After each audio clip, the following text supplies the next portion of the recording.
Hey folks, welcome to Rainbow USMC. How are you doing? I am a regular guy. I am not an expert in any way, shape, or form on motorcycles. I have a lot of experience on dirt and enduros when I was younger.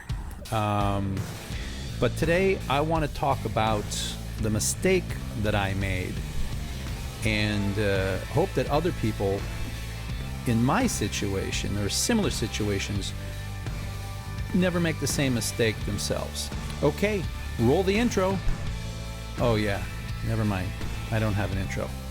Anyway, my name's Rainbow USMC, and let me tell you a little bit about myself, and I think a lot of you can find yourself in the same situation or maybe in the same situation.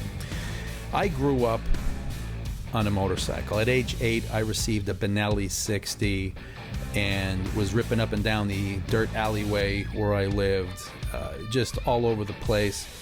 Then came right around the preteen, teen years, and I got an enduro, an Indian enduro, and beat the hell out of that bike for years and years and years. Jumps, crazy stuff. I grew up in an area that was an old coal mining area. A lot of comb banks, if you know what those things are, up and down all over the place. Just had myself a blast. Bent the frame when I went too far on a jump and kind of missed the landing pseudo ramp, which was really the other side of a road that was tapered. Just had a little too much speed. Bent the frame, and anyway, then over the years got married, had kids. Motorcycle really wasn't in the cards at that point. I would occasionally drive someone else's motorcycle just to test it out. They want me to take it for a spin and little things like that. But I literally went decades without touching a motorcycle on a regular basis. And my experience with driving on the street in traffic, especially down here in South Florida, was minimal at best, because I was always, in a rural area, or I was out in the woods, or not a lot of traffic. So this has been a whole new game for me. Now the kids are grown, they're out, I'm middle-aged. Guess what? It's time for me to start playing again. And I started looking at some bikes. I started doing my investigating, and I was like, hey, you know what? That Rebel 500, that's going to be the way for me to go, because it's not too much power. I'm going to be reasonable. I'm not going to drive like an idiot like I used to when I was younger. Didn't want to do that. So anyway, I looked at a whole bunch of different kind of bikes. I really liked actually the CB500X, but the 2021 wasn't out yet. So I made a massive mistake, and this is really very unlike me, which goes to show you how much of an emotional purchase that this can be. And so what I did is I ended up going to a dealership and walked out paying cash for a Rebel 300. Yeah.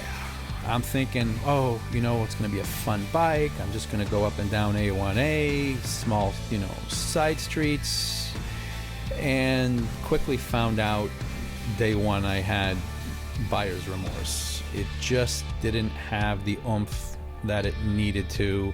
371 pounds, 271, 290, cc's. It's a 300. And I shouldn't be in sixth gear at 45 miles an hour. That's just really unsatisfactory as far as I'm concerned. So I drove the hell out of it for 2 weeks, put 1,000 miles on it, and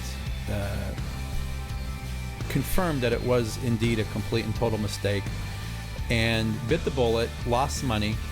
I knew I was going to lose money. The whole deal was, how much was I going to lose? Was I going to wait until I sold it outright, which I probably should have done, found a buyer for it.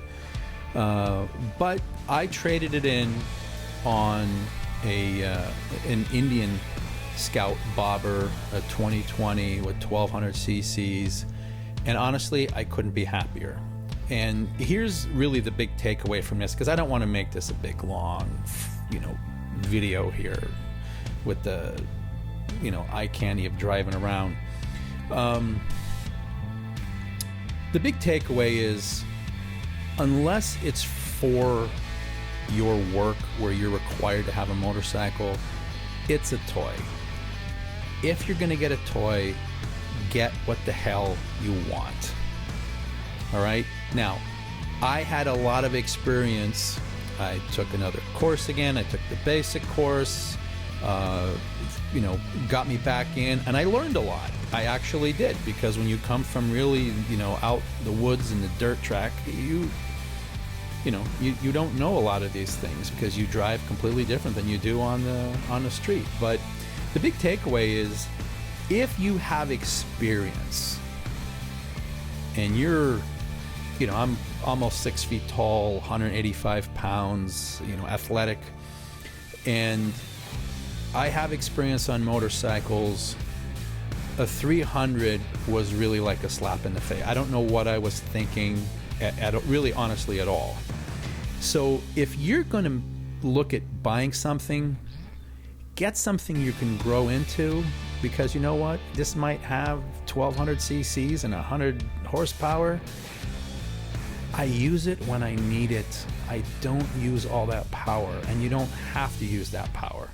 Okay? Honestly, if you have no experience, I would possibly look at maybe starting in the 500 range for a male, maybe the 300 for a female. But if you have experience, I would start looking up at the 650 and up for you, because you're going to be disappointed just like I was. I took a bath, I lost money, it was my mistake, I admit it. Got sold a pile of goods there, and got yes to death with every question that I asked about the bike. Oh, it'll be fine, it'll be more than enough power for you, blah blah blah. And it certainly wasn't. So the biggest takeaway is, this is a toy. If you're gonna spend the money on a toy, get what the hell you really want. Now I have a bike that looks gorgeous. I have a bike that has a ton of power. I have a great name. For me, there's even some nostalgia, because my second bike was an Indian. All right, they started making bikes again, I think in 2013, 2014. Correct me if I'm wrong, comment below. But the bottom line is, don't make the mistake of thinking, oh, I only need this much. It's the wrong way to think. If you have experience, start looking in the 650 and up. Get what the hell you want. That's all I'm going to say. So just throwing that out there. A little bit of eye candy for you here, a little bit of music, and have yourself a great day. Take care, folks. Rainbow USMC. Have a good one. Yep.